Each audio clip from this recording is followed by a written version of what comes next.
Hi everyone, welcome to the best recapped movie. After saving the White House from a terrorist attack, Mike Benning, the president's personal bodyguard, gets a mission to save the president after a terrorist attack in London on the day of the British Prime Minister's funeral. London has fallen and become a silent city, and the only goal of the United States was to get the president out of London. Spoilers ahead. After a terrorist attack in the Philippines, no country accepts responsibility for this explosion. However, Western intelligence sources, after examining the weapons used in this incident, consider the arms dealer Amir Barkawi to be responsible. Barkawi's son Cameron joins the family on his sister's wedding day in Yemen. His brothers Reza and Sultan welcome him, and it is clear from the conversation between him and his father that he organized the terrorist attack in the Philippines. Barkawi informs him that many Pakistani officers were exposed and asks him to be more careful. While everyone is celebrating and dancing at the wedding ceremony, someone seems to be watching them and sending information about Barkawi's presence to USA Intelligence Service. With the approval of the G8 and the Pentagon, the US Air Force received the order to launch a missile attack there, and suddenly, the Barkawi family was targeted by a missile attack. 2 years later, Benjamin Asher, the President of the United States, and his personal bodyguard, Mike Benning, with whom they seem to have a deep friendship, are running. Mike tells him I will name him Benjamin if the baby is a boy. He comes home, and after a morning exercise while drinking water, his wife Leah looks at him with surprise and explains to her that too many cameras are installed in their children's room, while one is enough. Mike agrees and hugs his wife, and it's clear that they are going to have a baby soon. After thinking for a while, now that he is going to have a baby, Mike seems to have decided to resign from his job and is preparing a resignation letter. At the White House, Asher gets the news that British Prime Minister James Wilson died last night, and Mike sees this news on TV. Leah gives the phone to Mike with concern and says it's from the White House. In London, in the presence of the top security officials, Home Secretary Rose Kenter, after determining the day and time of the funeral ceremony, emphasizes that the security of this ceremony should be well ensured because most of the world leaders will be present. In Washington, Lynn Jacobs, the head of the United States Security Service, called Mike to provide security for the president at the funeral ceremony in London so that they could help design a suitable plan for the president's relocation. Lynn says that 40 security teams from 40 countries will be there and talk about tight security, but Mike assures them he can handle it. Vice President Alan Trumbull, who has just returned from fishing on vacation, sees Mike. After saying hello, he asks Mike, "Do you know what a pleasure it is to catch a 25 kilograms fish?" Because he doesn't know and he has to wait until next year, then they will separate. He returns home to say goodbye to his wife, and it seems that Leah has to endure his absence for 3 days. She says that he will take care of the baby. Anyway, Mike had no choice but to go, and after kissing her, he left the house, saying goodbye to her. The president leaves for London at night, and on the plane, Lynn entrusts the full responsibility of security to Mike and responds positively to Mike's request 2 weeks ago. On the morning of the funeral, Chief Hazard entered the security control room and ordered the staff to pay more attention to security today than the previous days. After Asher arrives in London, MI5 agent Lancaster welcomes them and is surprised by the president's early arrival. While all the security measures are in place for Asher's entry, he will be brought to the desired area by helicopter so they can go to the ceremony with Mike in his special car. World leaders from different countries will attend this ceremony at St. Paul's Cathedral. The Prime Minister of Germany is also visiting the welcome parade, and Asher will arrive earlier than others to enter. Mike notices movements around, and it seems that Barkawi's son, Reza, in a police uniform, is setting off an explosive device under the Canadian Prime Minister's car. It doesn't take long before the car explodes. A coordinated terrorist operation begins, and it seems that all the G8 leaders are going to be eliminated. There is a massive shootout between the attackers and the guards, and Mike tries to get Asher into the building, but the door is closed. While St. Paul's Cathedral is heavily attacked and Chelsea Bridge collapses, a large number of G8 leaders are devastatingly assassinated, and Mike tries to keep the president safe by killing some terrorists. Chief Hazard orders to quickly contact the anti-terrorist force, and on the other hand, upon the arrival of the special car carrying President Asher and the others, they quickly enter the car, and despite the death of one of their special agents, they manage to escape from there. London seems to be falling apart, and the attackers, in the guise of the police, are chasing Usher's car to assassinate him. Mike kills a large number of them with his unique skills, but unfortunately, the driver is killed, and Mike is forced to sit behind the wheel. While many enemy motorbikes are chasing them, Mike still has enough abilities to kill them. In the end, Asher is taken to the helicopter to escape, and the fall of London is announced in the headlines of all the news channels in the world. It turns out that Barkawi is alive, and he planned the plot of this attack. In a video call, he explains to his son, Sultan, that he controls the world. Sultan, who lost his legs in the previous explosion, informs his father that only Asher and Clarkson survived. On his father's order, he shut down London by exploding the central electricity system, and Leah gets worried when she hears this news and calls Mike, but she doesn't get an answer. U.S. Army General Edward Clegg informs Trumbull that satellite images are available, and they notice the disaster in London. Then NSA Ray Monroe reports that the president is leaving safely by helicopter. Lynn informs them that she is sure that this attack has been planned for years and that this is a trap. However, Mike confirms it and asks them not to worry because they will soon reach a safe place.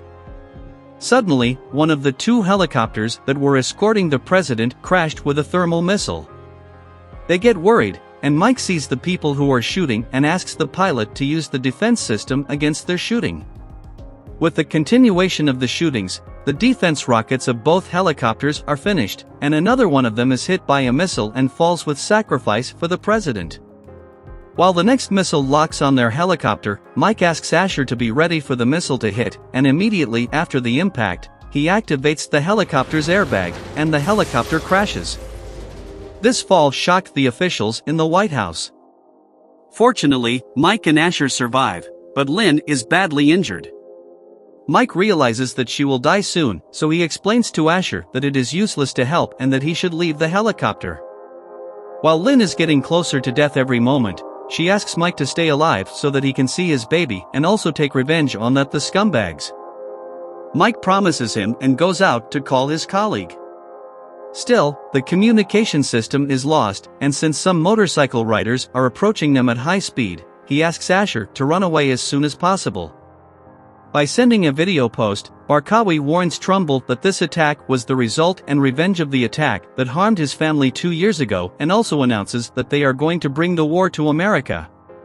Trumbull explains that this person has killed more people than the plague. In a direct video call, Barkawi asks him to hand over the president if he wants these cases to end, but Trumbull refuses.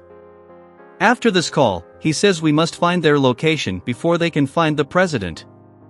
By killing a traitor policeman, Mike proves to Asher that he is not an ordinary policeman because his weapon equipment is illegal. Then, he explains that going to the embassy is not the right thing to do and that it is better to trust the MI6 agent in this situation. After they feel that they are being chased by the enemy, they enter the subway station, and Mike asks him to stay inside the train. Then he goes to the attackers. He could easily kill all of them by being smart, distracting them, and using the grenade he had. Mike finds one of them alive, who is actually Reza. While his brother Cameron is calling him on the wireless, Mike stabs Reza in the back with a knife and tells Cameron that his situation is not good at all. Cameron says that he should have let the president be killed quickly because now they have decided to kill him slowly and broadcast his death video on the internet so that the whole world can see it.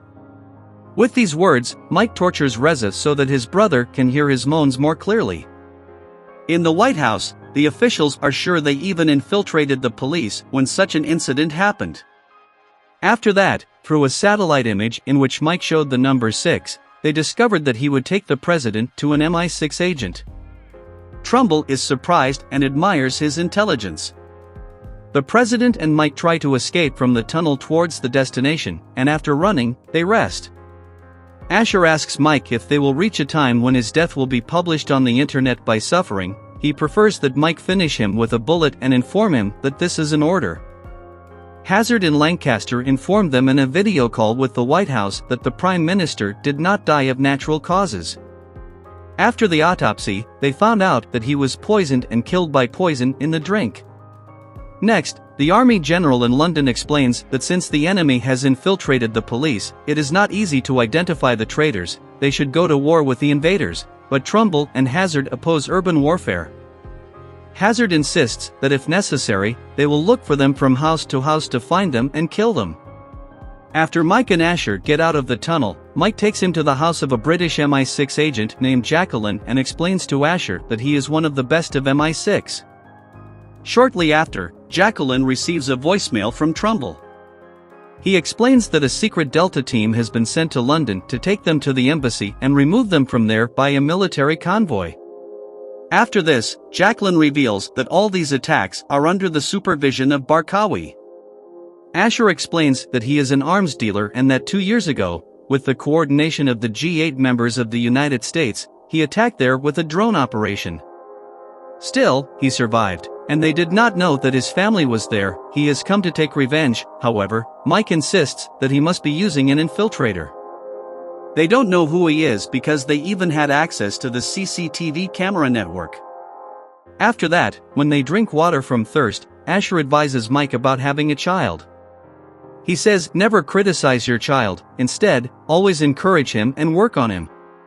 Jacqueline informs them that Data's operation team is approaching the house. Still, by examining their behavior, Mike realizes that they are not a rescue group and may have eavesdropped on their conversation, so they immediately go to the armory. Mike asks Jacqueline to go find the spy and warns Asher to stay there and kill him if anyone other than himself opens the door. With his unique offensive abilities, Mike kills the enemies one after the other in a tough fight. Finally, when he kills one of them, Asher comes to him and saves him from death. They have to drive out of the building and head towards the embassy. Mike says there is no other choice. On the other hand, Jacqueline goes to the head control room and tells Lancaster that we have a spy among us. Then Hazard comes and says, "What are you doing here?" In a video call to London, Ray found that 28 of the 119 companies that Barkawi worked with were in London. All of them followed a strict pattern of communicating with him, except for one in central London. Hazard says that no one lives there, but Ray insists that his colleague investigated and found that the electricity consumption there was very high in the last 3 weeks. Hazard is shocked by such a traitor who has come so close to them and orders them to go there immediately. Mike notices that the street is mysteriously quiet and asks Asher to stop for a while. Still, it doesn't take long for them to be shot at. After passing through there, while they think everything is fine, a car suddenly hits them at high speed and stops them. Mike gets confused and loses consciousness due to the severity of the blow. At the same time, the attackers take Asher hostage and take him away. The Delta rescue team, led by Will Davis, arrives, and Mike tells them that they took the president hostage to broadcast his death live on the internet. They decide to save the president with their help. Jacqueline could reactivate the CCTV cameras by deactivating the verification code that had disrupted the surveillance system, surprising Hazard. Asher is brought to Cameron, and he tells him that your death will be such that billions of people will see it and be recorded in history.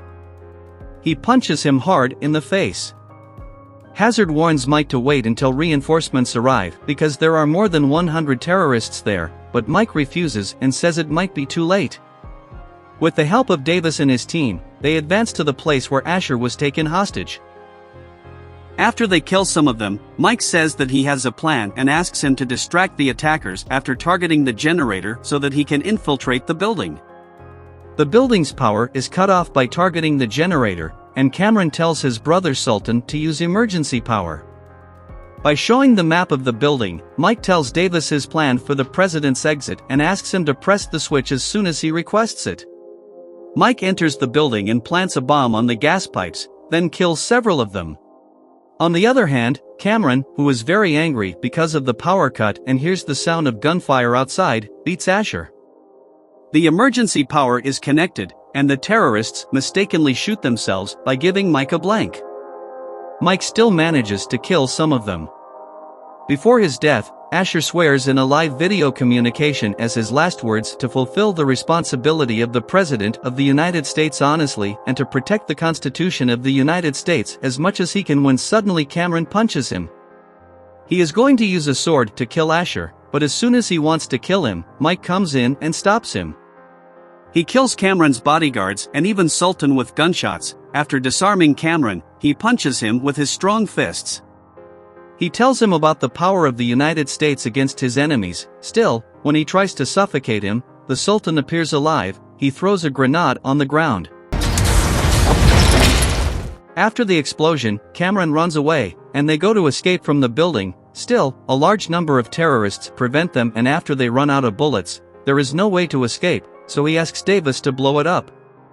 Since they are still inside the building, he does this reluctantly, and the free gas ignites. Still, Mike and Asher throw themselves into the chamber before they burn.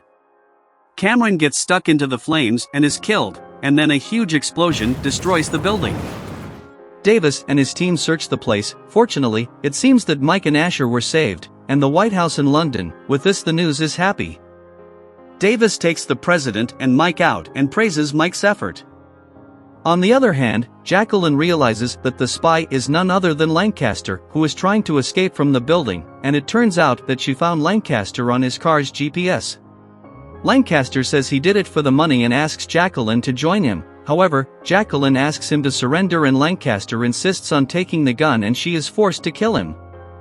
While Barkawi desperately waits for a call from Cameron, Trumbull answers it. Barkawi says that the war is not over because he spent his whole life for this war. Trumbull informs him that it is better to look outside the window, and after the absence of civilians in that place is confirmed, with his order, Barkawi and his men are once again attacked by US drones. After 2 weeks, Mike and Leah had a baby girl, whom they named Lynn in memory of his old friend Lynn Jacobs, who died in a helicopter crash.